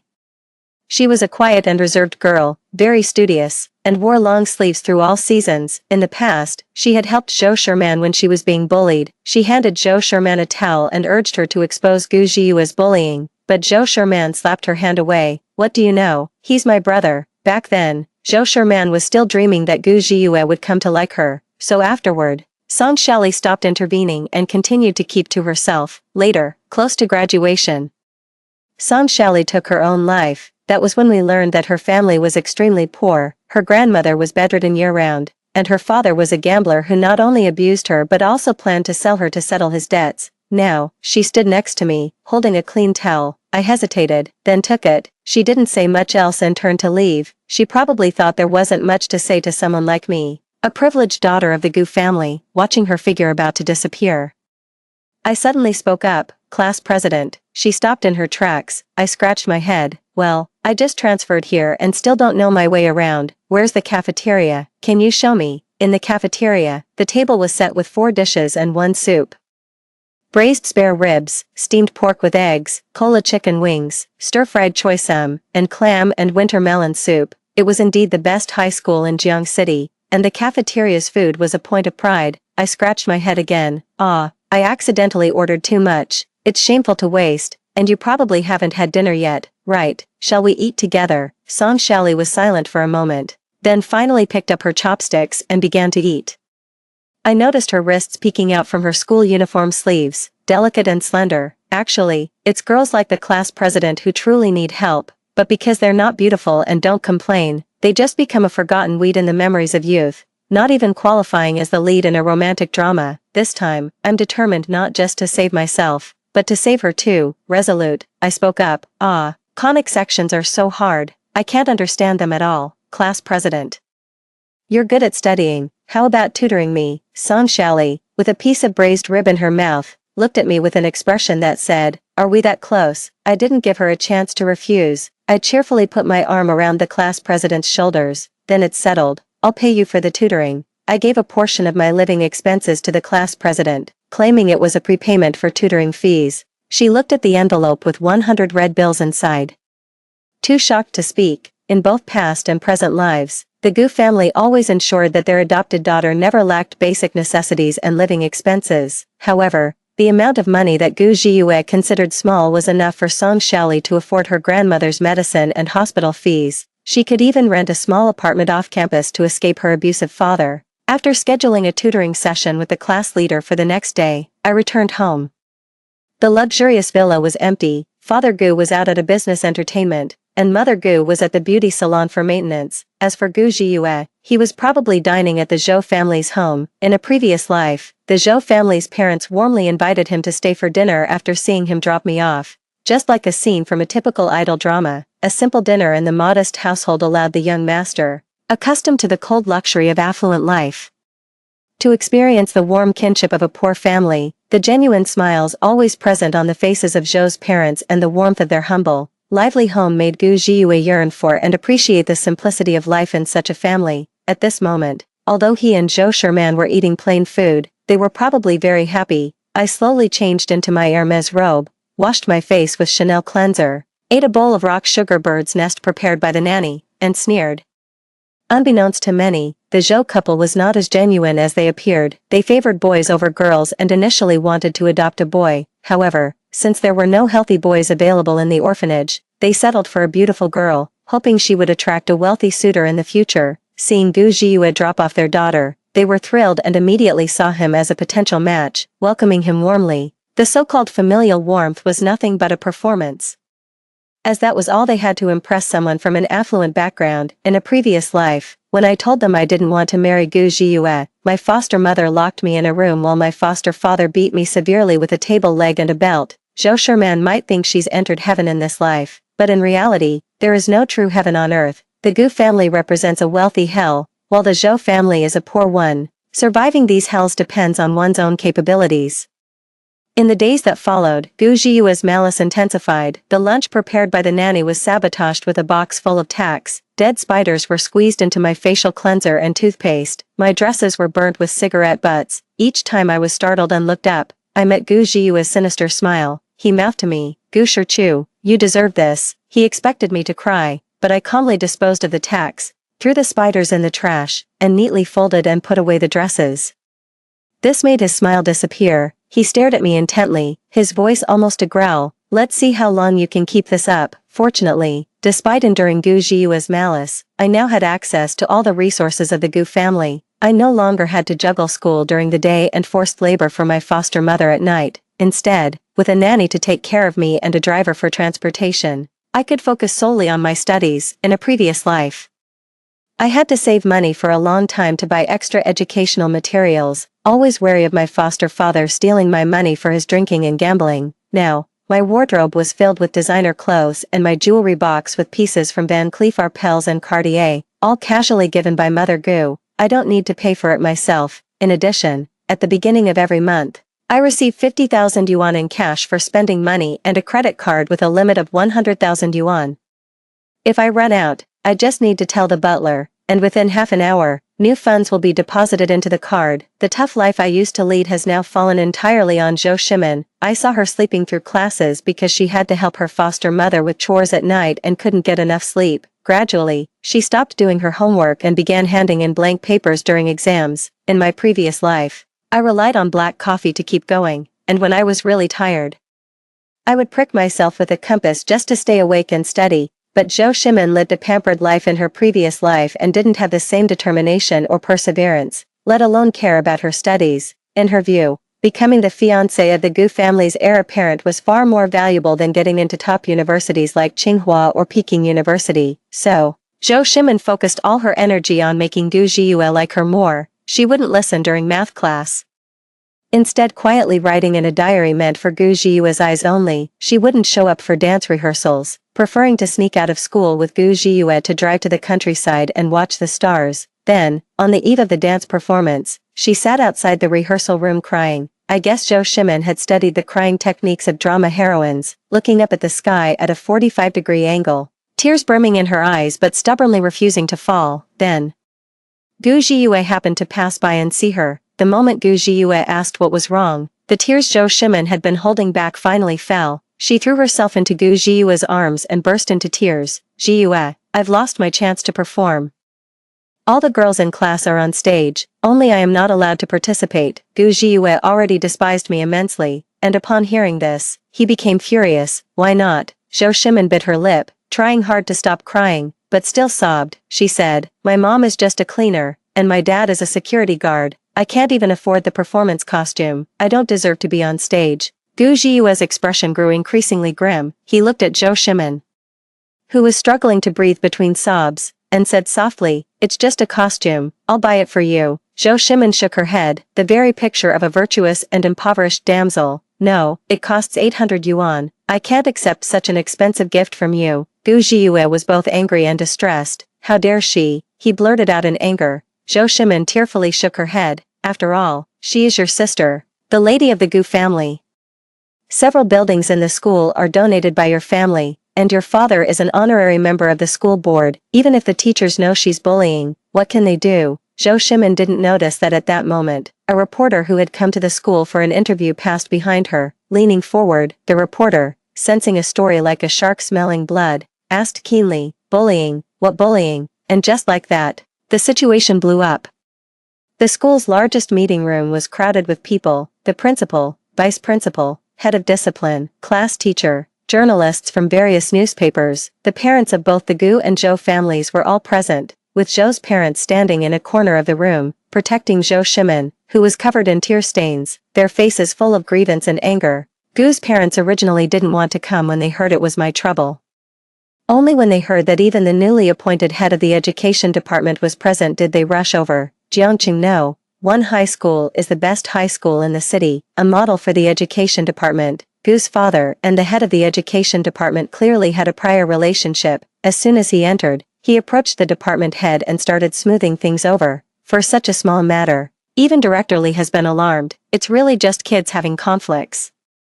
But the head of the education department was very principled and didn't fall for it. Mr. Gu, bullying is never a trivial matter. I know Gu Shichu is your daughter, but to me, every child here is a student. They are all young saplings. I cannot stand by and watch them grow crooked. With these words, Father Gu could only offer a smile and say nothing more. Yes, we aren't clear on what happened either. Please, look into it. Returning to Mother Gu's side, the two exchanged a silent glance. I understood then. If the accusations of bullying were proven true, the Gu family would immediately disown me, their adopted daughter who held little emotional significance to them, and sever all ties with me, given the attitude of Father and Mother Gu. As for Gu Zhiyue, he stood next to the constantly sobbing Zhou Shimin, softly consoling her and occasionally lifting his dark eyes to give me a cold glance. The principal, seeing everyone had arrived, asked Zhou Shimin to speak. Miss Zhou, please tell us what happened. Zhou Shimin lifted her tear-stained eyes and repeated in a low voice what she had told Gu Zhiyue. The reporters began to seethe with indignation. One of them took the lead. After preliminary investigations, we found that Gu Shichu and Zhou Shimin were once friends in the same orphanage, close as sisters. Later, Gu Shichu was adopted by the powerful Gu Corporation, while Zhou Shimin's adoptive parents were merely ordinary school staff. Gu Shichu, just because you entered a wealthy family, does that give you the right to bully your former friend and take away opportunities that rightfully belong to her? Silence fell. All eyes and cameras were on me, their red lights blinking incessantly. Everyone wanted to uncover a sensational story. After all, in a society where social strata are increasingly solidified, if the children of the wealthy continue to snatch educational opportunities from the less privileged, blocking their paths to progress, it would certainly ignite substantial public outrage. Not to mention, the protagonists of this news story, Zhou Shimin and I, made for a dramatically contrasting pair. In the pin-drop silence of the office, I suddenly let out a snort of laughter, abrupt and loud. The reporters looked at each other in confusion. Dear journalist, I've read that news workers should cross-verify the information they receive and check the facts. Why, just because you're in a hurry to report a sensational news story, can you skip these steps? The reporter's face turned red. I stood up, pointing coldly at Zhou Shimin. Right now, she is the only source of information, and all accusations are solely her side of the story. I looked at Zhou Shimin, her face pale from crying. I once considered you a sister, but in a past life, you killed me out of jealousy. In this life, you climb up by framing me. If I end up ruining you, it's your own doing. Now that the journalists are asking me, let me tell you what I know. Zhou Shimin is jealous of me. She thinks, despite starting from the same place and even being prettier and smarter than me, why should I lead a better life than hers now? Driven by envy, she fabricated this story to frame me. At this, Gu Zhiyue immediately countered. Actually, what he wanted to say was that Zhou Shimin had willingly chosen the humble Zhou family, therefore, she couldn't possibly be someone who despised poverty and loved wealth. My accusations were completely twisting the truth. But before he could finish, the door to the principal's office was abruptly thrown open. A slim figure stood at the door, with short hair and a nondescript appearance, like an unnoticed weed. Our class teacher recognized her. Song Shaoli, what are you doing here? At this time in my past life, Song Shali had already taken her own life, but in this life, she survived. She walked in and stood beside me. In a low voice, she said, "I'm here to testify." From her attire, it was clear that Song Shali wasn't born into a wealthy family. At first glance, she seemed more akin to someone like Zhou Sherman. Song Shali glanced at the person who had asked her the question and shook her head. "I'm here to testify for Gu Shichu," she said.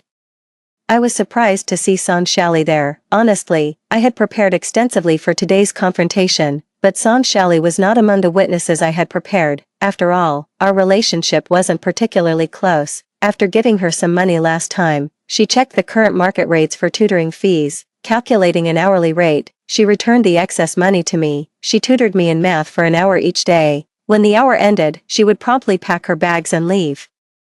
Much like a robot programmed to follow a set routine, in her previous life, Song Shali had committed suicide by jumping from a building just before her college entrance exams. All her hopes were pinned on getting into a good university to quickly earn money for her grandmother's medical treatment. A month before the exams, her father lost money gambling, drank several bottles of cheap liquor, and came home to give Song Shali the worst beating of her life. Her right hand, the one she wrote with, was broken. No one knew exactly what else happened that day, what other horrors the battered Song Shali endured. When people found her again, the ever-silent girl had already jumped from the rooftop. In this life, although Song Shali and I weren't friends, I still wanted to save her. So, I paid some thugs to beat up Song Shali's father and send him to the hospital, at least until the exams were over. He wouldn't be able to abuse her. To meticulously plan this, I uncharacteristically missed an evening self-study session. When I returned, Song Shali, who was in charge of attendance, caught me red-handed. "Why did you skip the evening study session?" she asked. I scratched my head, desperate for an excuse. After all, looking perfectly healthy, I couldn't just say, "I skipped class to beat up your dad." Just then, Song Shali was called out by a teacher. "Shali, you have a phone call." It was the news about her father's accident. 5 minutes later, Song Shali returned, her expression as impassive as ever. She picked up the attendance sheet again and then put it down. "I won't record it this time," she said calmly. "Don't miss it again." At that moment, I breathed a sigh of relief and hurried back to my seat to study. Now, as Song Shali declared in the same calm tone, "I am here to testify for Gu Shichu," I realized she might know everything. With everyone's eyes on her, Song Shali pulled out a stack of forms and placed them on the table.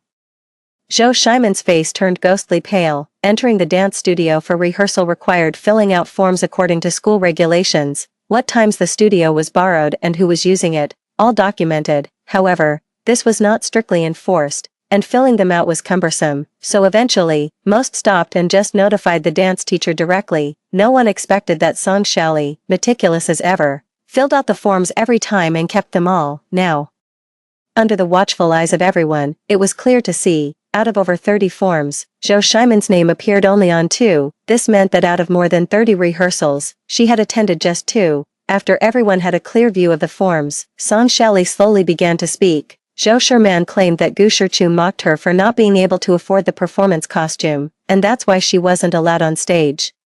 But when I told Gu Shichu I couldn't afford the costume and didn't want to participate, he encouraged me to continue rehearsing, picked up my phone and played a video clip for everyone. In the video, it was clear to see that Zhou Sherman was out of sync, forgetting her moves and unable to keep up. She stood out as the weakest performer, noticeably so. Indeed, during the previous rehearsals, she had been off stargazing with Gu Zhiyue instead. Actually, Zhou Sherman wasn't very keen on participating in this performance. It was only after I had excluded her that she twisted the story to gain Gu Zhiyue's sympathy and dislike towards me. She hadn't anticipated this situation blowing up this much, especially with me having both witnesses and solid evidence on my side. Originally, I shouldn't have taken it upon myself to exclude Zhou Sherman, but this dance performance had special bonus points for admissions.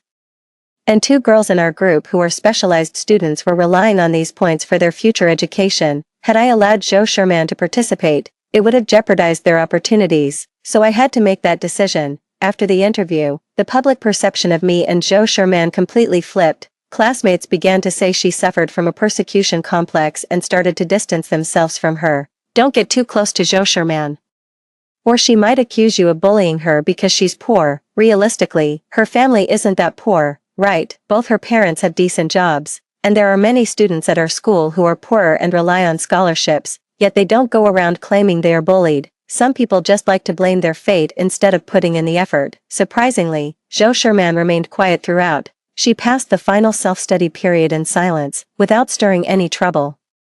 All the way through the college entrance exams, Song Xiaoli warned me, "Be careful, she might be planning her retaliation." I smiled. No worries, if she can keep her cool, so can I. I could sense that Zhou Sherman was plotting something behind the scenes. At home, it was visibly obvious that Gu Zhiyue's attitude towards me was deteriorating. Before, he would at least avoid bullying me in front of Gu's parents. Now, during a family dinner, he slammed a bowl full of chicken soup on the table.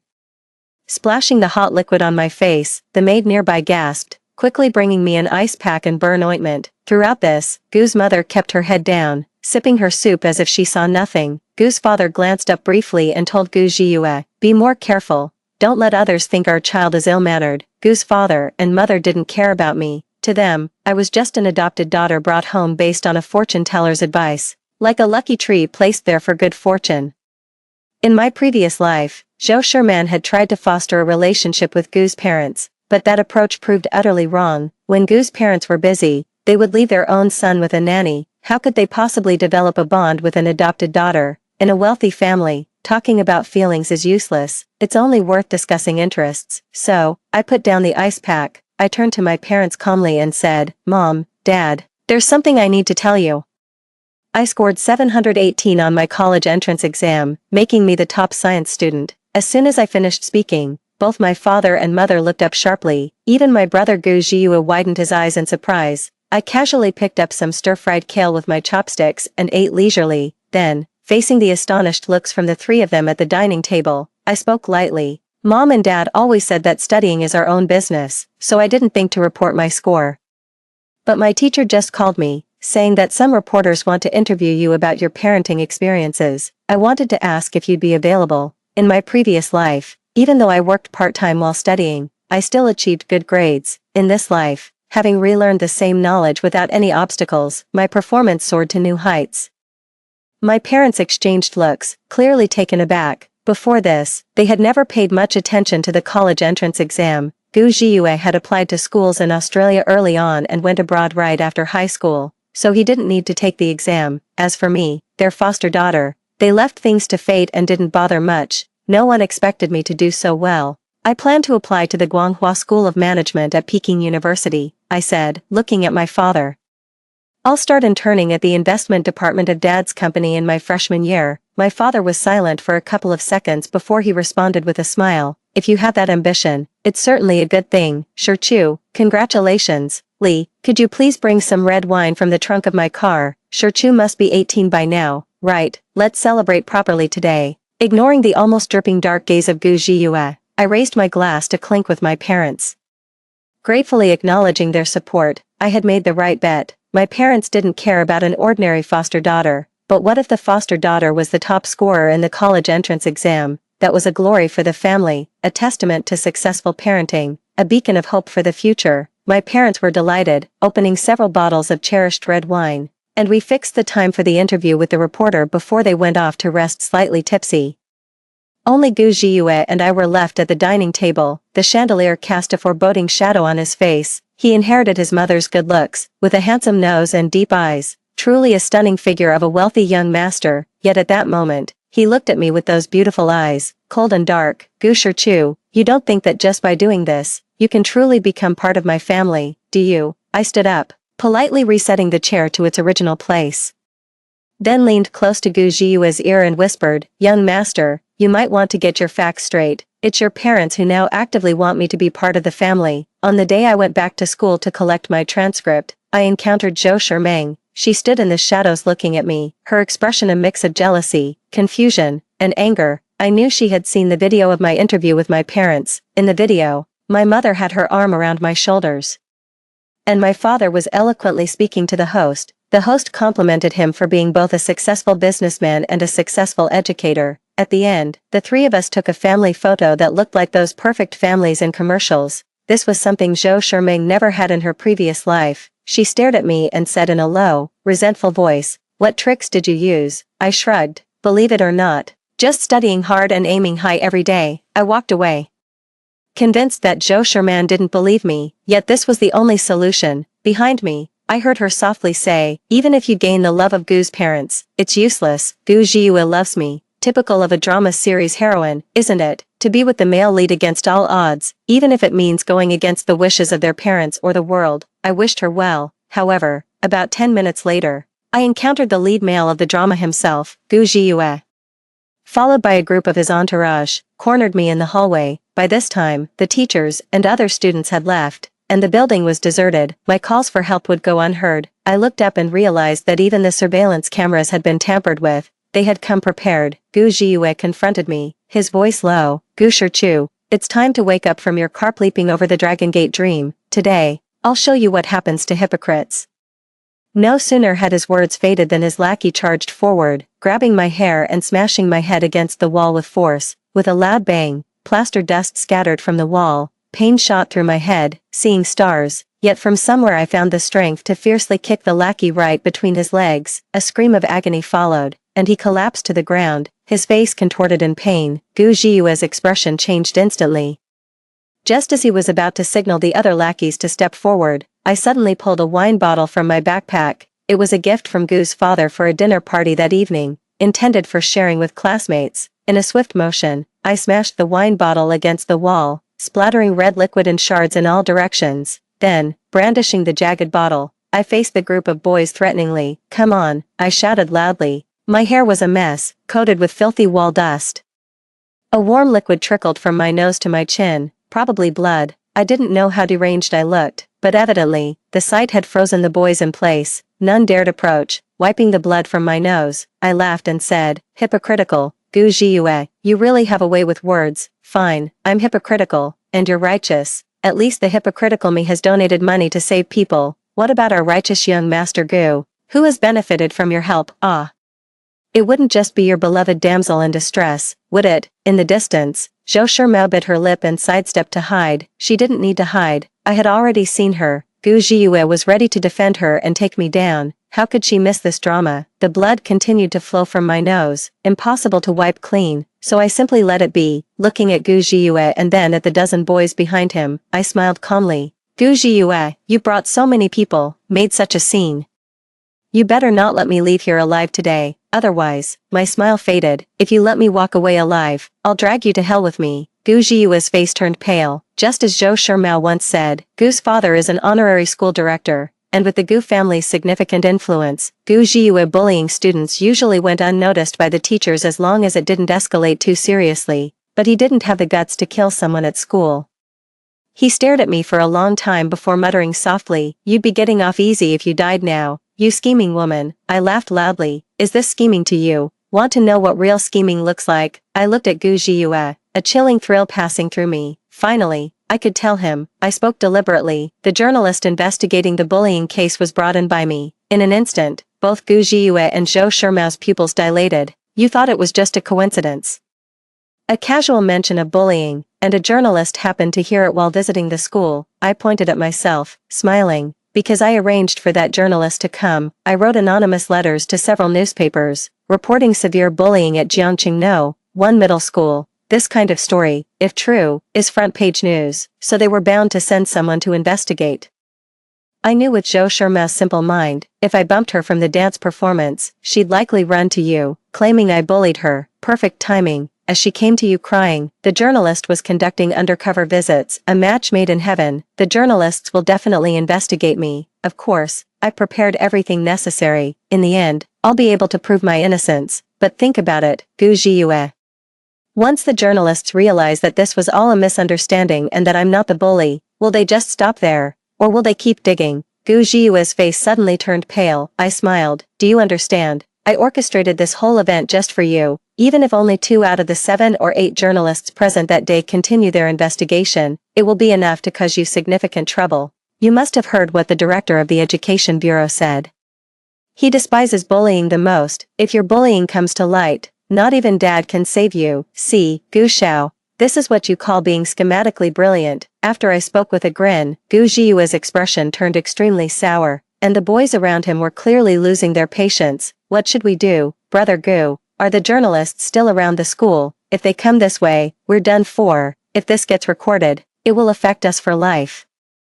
These boys were mostly from ordinary families and followed Gu Zhiyue into misdeeds only because they believed he had a strong backing and couldn't get into serious trouble. But the press conference that day in the meeting room was intimidating enough to deter anyone. I am nominally the daughter of the Gu family, and even I was nearly ruined by the event, let alone others. I masterminded the whole affair, using a decoy to warn the real bully, Gu Zhiyue. So, dear brother, please take good care of me and support my work at the Gu Corporation. I leaned in close to Gu Zhiyue, smiling charmingly. Otherwise, I might just drag the entire Gu family down with me. My smile disappeared abruptly as I tapped Gu Zhiyue's neck with a broken bottle and walked away. No one stopped me the entire time. Only Zhou Shimen's voice, tinged with a sob, could be heard from behind. Zhiyue, how could you just let her walk away like that? His response was a cold and irritable.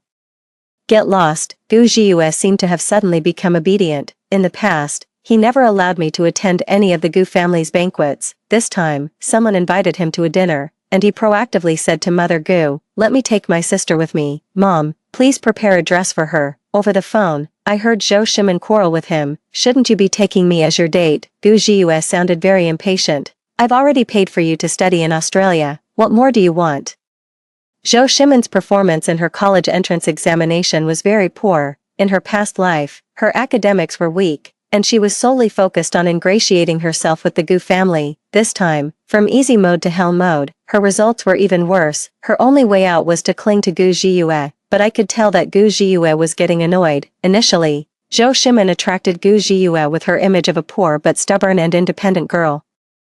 A persona of dignity that wealth could not corrupt and force could not subdue. But this was not her true nature. One can pretend for a while, but not forever. Gu Zhiyue liked girls who were poor yet could say no to luxurious gifts, not the kind who would cry and beg him to take her to study in Australia. But unfortunately, Zhou Shimen could fake the former but truly couldn't keep up the latter, because she had no other options. If Gu Zhiyue didn't take her along, she would be truly trapped in the suffocating Zhou family. After the summer break, Zhou Shimen went to Australia with Gu Zhiyue. Actually, Gu Zhiyue never publicly acknowledged Zhou Shimen as his girlfriend, but Zhou's parents couldn't wait. They hired paparazzi to follow Gu Zhiyue and Zhou Shimen, took photos of the couple dining intimately, and posted them online. Gu Corporation's heir seen dining intimately with his girlfriend. The pair reportedly childhood sweethearts. Mr. Gu saw the report and threw his phone down in anger. Such lowly tactics. She hasn't even graduated from university, and already they're trying to push her into our family. When Gu Zhiyue returned home, his father scolded him fiercely. If you want to get married, wait for your mother and me to arrange it. You can look around and date casually if you like, but don't bring home someone who clearly can't hold their own in society. Gu Zhiyue listened silently, his gaze quietly fixed on me. Sitting beside him, I felt his eyes on me, but I just kept my head down, focusing on the financial report. It was the same with Zhou's parents in their previous lives. Just as Gu Zhiyue started to show some interest in me, they couldn't wait to drug me and send me straight to Gu's bed. As for Gu's parents, they too had fiercely opposed Gu Zhiyue marrying a girl from this kind of family in their past lives. Unfortunately, fate was short. They died before Gu Zhiyue could get married.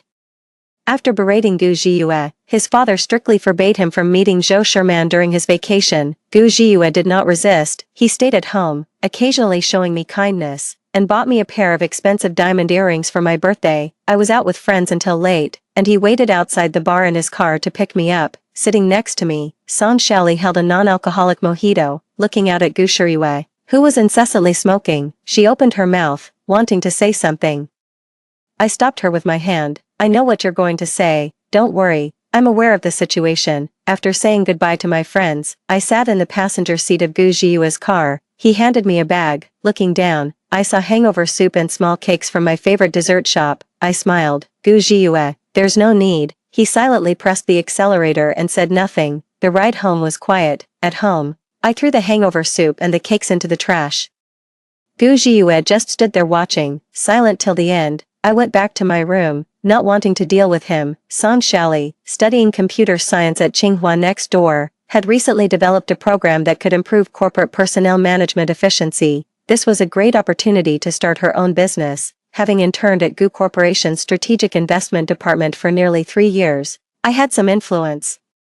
I decided to allocate $2 million in funding for Song Shali to co-found a company. She would handle the technology, and I would handle the business. Lately, I'd been busy with many things. Compared to these, Gu Zhiyue really wasn't important. Unexpectedly, Zhou Sherman saw Gu Zhiyue driving me home. Having not seen Gu Zhiyue for a long time, she waited at the entrance to the villa area, hoping to catch a glimpse of him. Just then, she saw me getting out of Gu Zhiyue's car. I can imagine the fear in her heart at that moment. She probably saw a flashback of a past life where Gu Zhiyue coldly told her to leave without a penny and then turned gently to put a wedding dress on me. It was her deepest nightmare. Monday morning, after meeting with prospective clients, I left the company building with documents in hand. At the stairwell, I saw a familiar figure. Zhou Sherman had lost weight.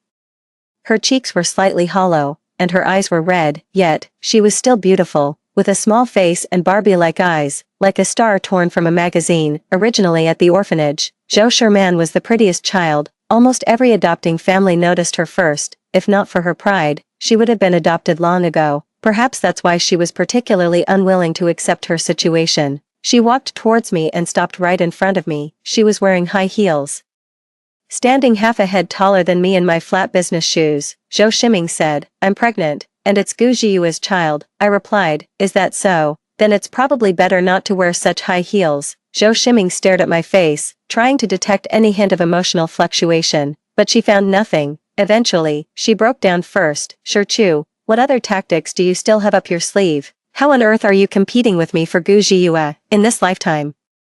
He's supposed to like me, and you should be the person he dislikes the most. He shouldn't be leaving you a dime in the future. Why did I study all the ways you won his favor in the last life and follow them, yet he grows colder towards me? What tricks are you still hiding that you haven't told me?" Watching Zhou Shiming collapse in tears, I sighed after a long while. "Excuse me, I have another client to visit." Zhou Shiming looked up at me. "Gu Shichu, you won't tell, will you?"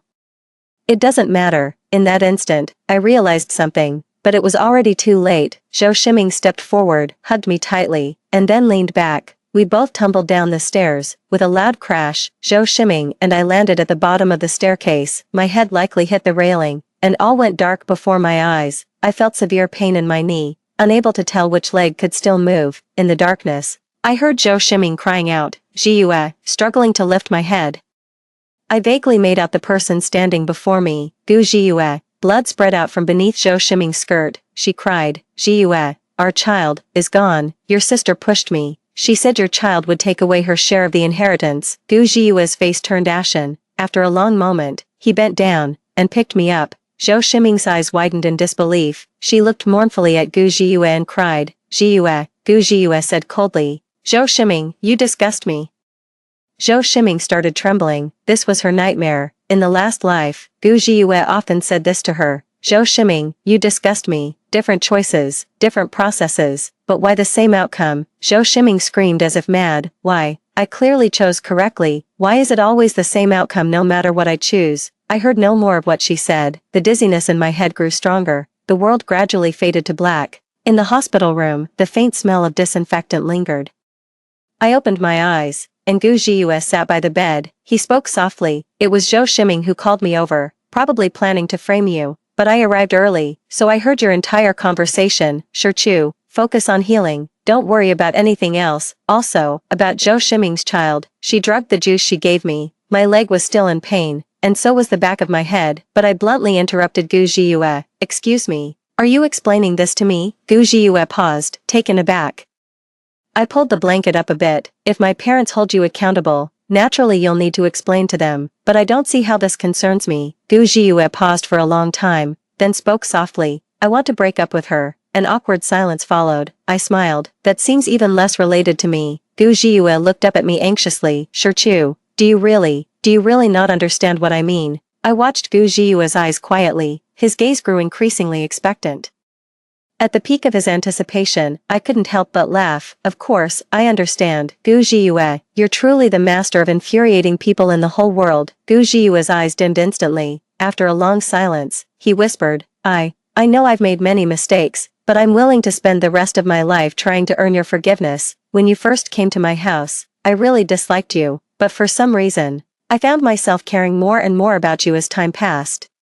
When you threatened me in the school hallway, saying you'd drag the entire Gu family to hell with you, I wasn't even angry. On the contrary, I realized that you were nothing like I had imagined. You were strong, brave, and full of vitality. It's the kind of person I like. After confessing softly, Gu Jiuyue lowered his head and murmured, I've been having this dream lately, dreaming that I got married and you were the bride. In the dream, I held your hand and said, from now on, what's mine is yours, Chu. We could be very happy. I smiled. Yes, Gu Jiuyue, we could be very happy. How about this? If you drink all the water in the toilet bowl, I'll consider it. Okay. Gu Jiuyue left. He said he knew I couldn't forgive him right away, but he was willing to wait. After Gu Jiuyue left the hospital room, Song Xiaoli, who had been waiting outside, came over to me. I glanced at her. Did you hear all that? I heard it. What do you want to say to me now? I want to ask if the client's intention this morning was indeed over 50%, and when the contract can be finalized. Unsympathetic. Shouldn't you at least ask when I will be discharged first? I already asked the doctor at the door about that. He said the day after tomorrow. I've already adjusted the subsequent work schedule based on that, with the next roadshow tentatively set for the day after tomorrow. You won't let me rest a few more days, no. I know what's most important for you. True to my partner, I am satisfied. With such an excellent business partner, how can I not be wealthy and successful? After the roadshow, I took a day off to visit Zhou Sherman in the hospital. She had lost her child and lay on the hospital bed, looking wan and thin. Gu Jiuyue had already broken up with her. During her hospitalization, Zhou's parents hadn't visited her even once. The only visitors she had were unexpected, the orphanage director and a few friends. Also orphans. Chu helped us reimburse the travel expenses. Over the years, she has been donating money to us. Thanks to her, Xiao Duo and Lily's conditions have significantly improved. The director said. Zhou Sherman was stunned. Most children in the orphanage find it hard to be adopted. They are abandoned, some due to physical disabilities, others due to intellectual challenges, and some due to terminal illnesses. Compared to that, Zhou Sherman and I, healthy and attractive, were truly the lucky ones among the lucky. Initially, the director told us that we were one big family. All the children were brothers and sisters, but after leaving the orphanage, Sherman never thought of her siblings again. On the other hand, in my previous life, I often returned to volunteer. In this life, after entering the Gu family, I made substantial donations as well, seeking treatment and pathways for disabled children. Watching these children stutteringly discuss Sister Chu in front of her, Zhou Sherman suddenly burst into tears. She cried for a long time. So long that the orphanage director came with the children to say goodbye to her, and I approached her.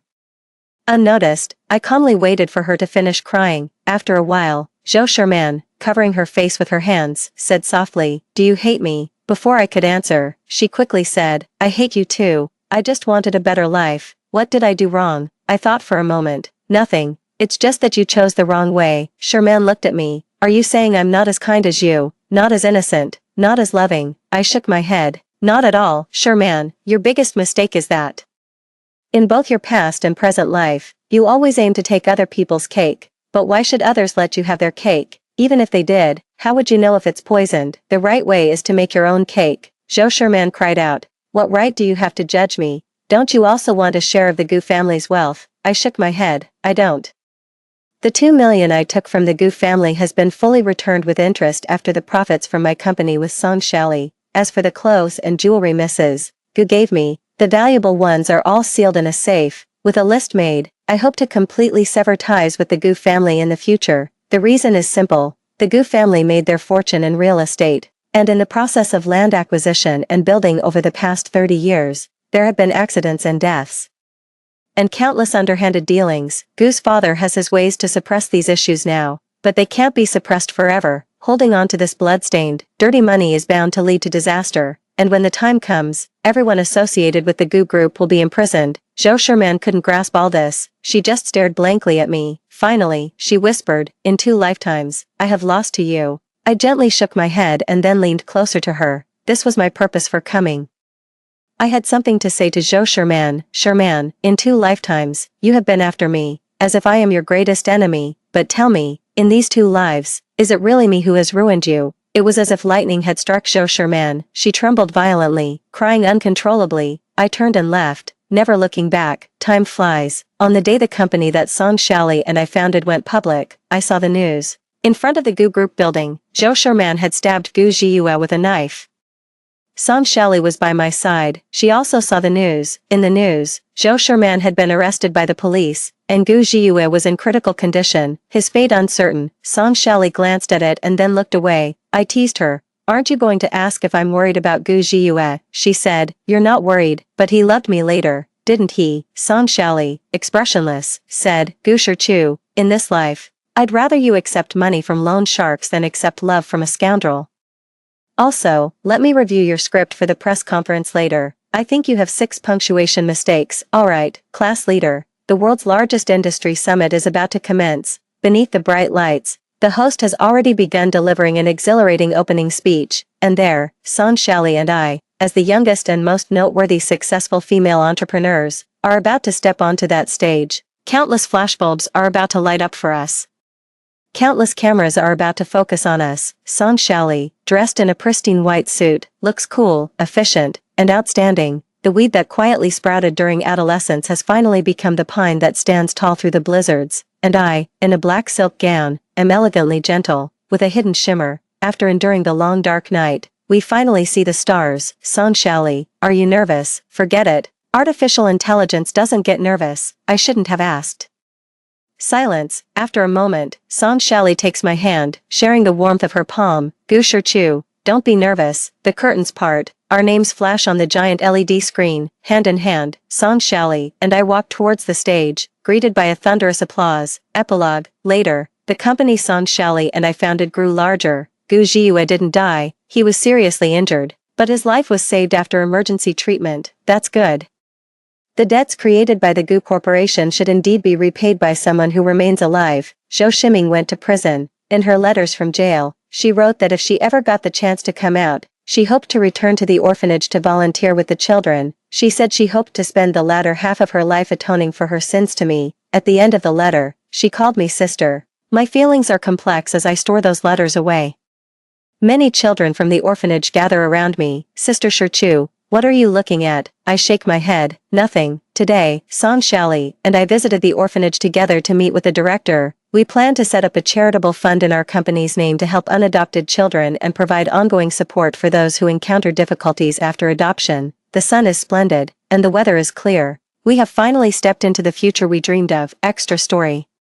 Song Shali always thought she didn't have any friends. In this school, the beautiful hung out with the beautiful, the rich with the rich. Song Shali was neither beautiful nor wealthy, and her personality was quite odd. She knew that no one would like her as she was, so she kept to herself, until a little girl kept seeking her out. Class leader, why do you wear long sleeves even on hot days? Class leader, you clearly have a talent for dancing.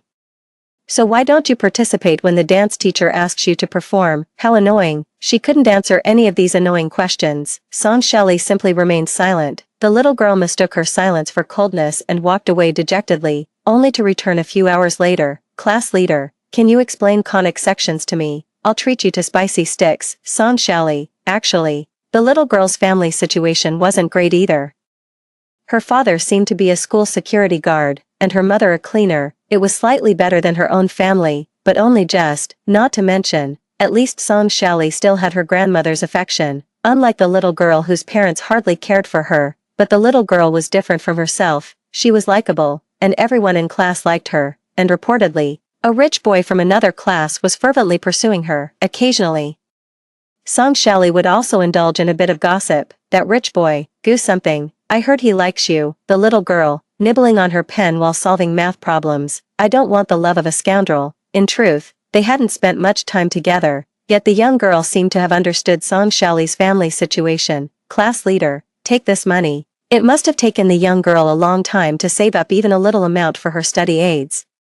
It was unclear how she had managed to save this money. Song Shali refused to accept it. She was poor, but her pride was immense. I haven't done anything to deserve your money. These were essentially the few interactions they had. Song Shali was completely focused on her studies, thinking that everything would be better once she got into university. Her grades were excellent, and she had a strong chance of getting into one of the top universities, even if she didn't perform her best.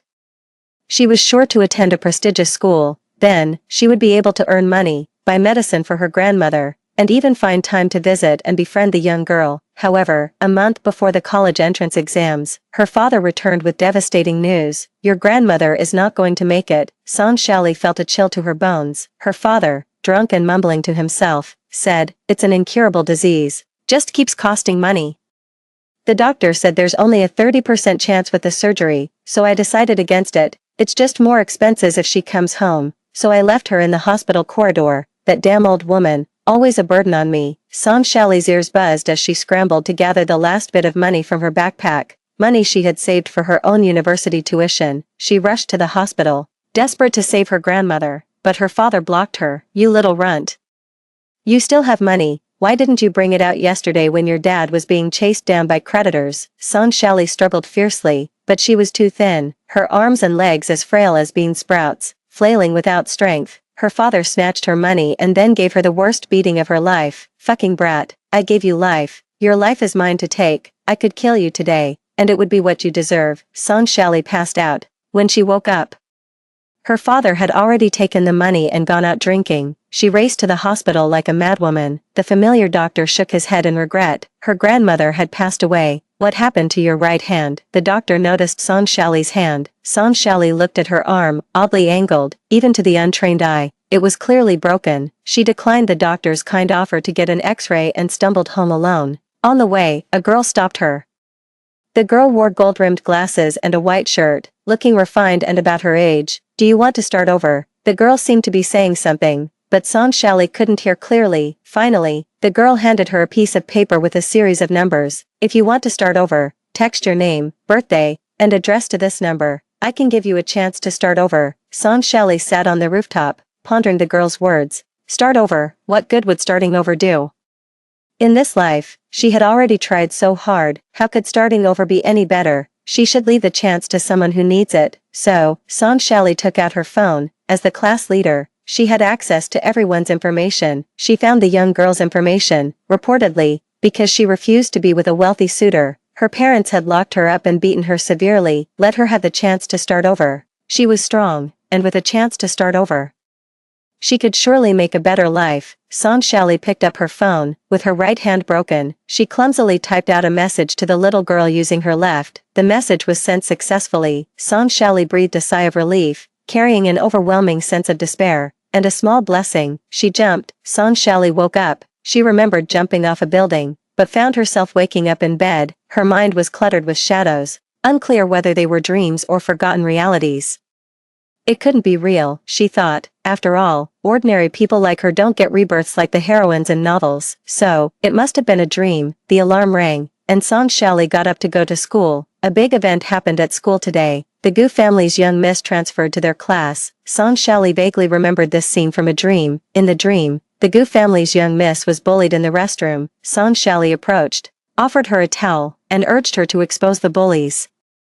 But she was brushed off. Expose? That's my brother. So this time, Shali decided not to meddle. She simply handed over a towel and walked away. But then, the Gu family's young miss called out to her. Class president. Shali stopped in her tracks. In that moment, she felt she had heard that voice many times in her dreams. It turned out the Gu family's young miss was quite amiable. She invited Shali to dine with her and asked her to tutor her. Shali taught her twice and realized the young miss understood conic sections even better than she did. She was trying to find excuses to give Shali money while preserving her own fragile pride. Shali had never cried her entire life, but at that moment, her nose felt a bit sour. Thanks to the Gu family's young miss, Shali not only had her living expenses covered but also saved a considerable amount. She found a good hospital for her grandmother's surgery, which was very successful. As for her father, he ended up in the hospital under mysterious circumstances. Shali probed the Gu family's young miss to see if she was involved. The young miss played dumb, but her smirk was harder to suppress than an AK. Shali was speechless. She was quiet, not stupid. Later on, her father was discharged from the hospital, got into new debts, and was beaten up again. This time fatally. It was said there was a slight chance he could have been saved. But Shali signed the paperwork to let him go. She scattered her father's ashes in a sewage ditch and hired a caretaker for her grandmother, resolving these burdens. Then, she achieved her dream of getting into Tsinghua University. She had many things she wanted to do. For instance, the Gu family's young miss wanted to start a business, and she hoped to be her partner. Later, the content of her dreams became clearer. Shali remembered. It turned out the Gu family's young miss was the little girl from her past life. This life, she indeed changed her fate. Her choices were worth it. Later, Shali asked Gu Shichu, Was there anything particularly memorable about your past life? Gu Shichu looked puzzled. There's too much. Which one are you referring to? Song Shally said. Not one thing, just a scene. That day, under a yet unlit sky. Two girls in thin school uniforms were running in the morning. They were the earliest and hardest working students in the school. Their long and impoverished adolescence was like a winter night, seemingly endless. The short-haired frail girl couldn't run anymore and wanted to stop, so, the long-haired girl ran to her side, grabbed her hand, and pulled her towards the faint light ahead. The faint light grew brighter, and the dawn was about to light up the world. Will we really have a bright future? Definitely, now. Song Shally and Gu Shichu stood hand in hand under the spotlight. She thought, it didn't matter if she couldn't remember, because the promise had been fulfilled. They really stood in the future they had once longed for.